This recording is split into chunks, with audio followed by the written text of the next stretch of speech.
अभी कुछ समय पूर्व ही देवभूमि उत्तराखंड और हिमालय के विषय पर एक सुंदर कविता हमने आप सबके समक्ष प्रस्तुत की थी।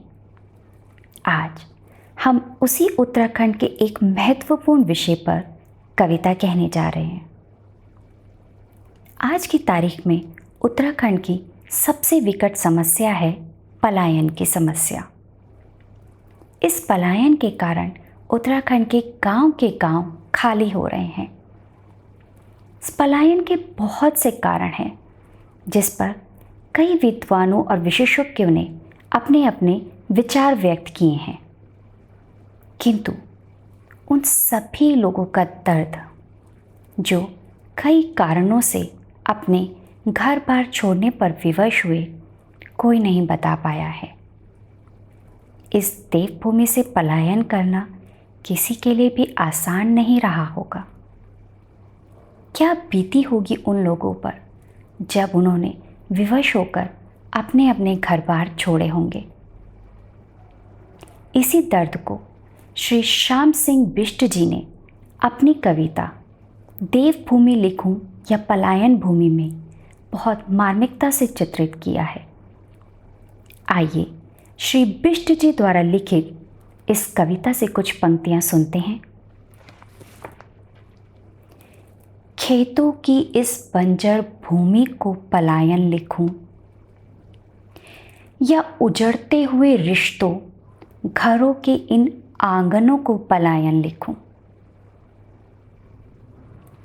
अपनी खुदगर्जी को पलायन लिखूं या सरकार की इन कागजी विकासों को पलायन लिखूं।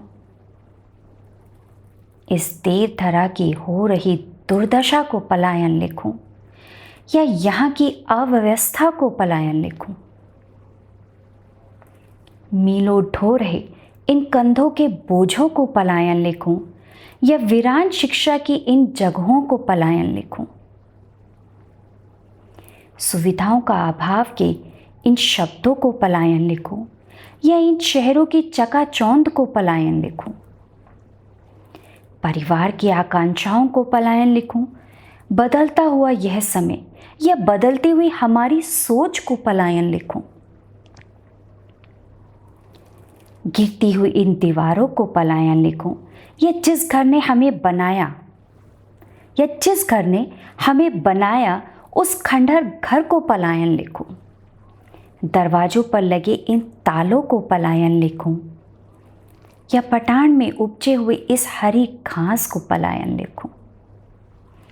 मंदिरों, देवी थानों, रास्तों के इन सुनसान आवाज़ों को पलायन लिखूं या बुझे इन थानों के दिए को पलायन लिखूं। अपनी बेबसी को पलायन लिखूं या अपनी कमियों खुद गर्जी को पलायन लिखूं।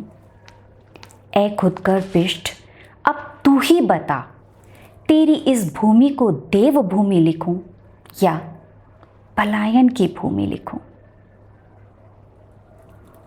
आशा करती हूँ कि ये देवभूमि उत्तराखंड अपने से दूर हुए सभी साथियों को एक दिन अपने पास अवश्य दोबारा ज़रूर बुलाएगी।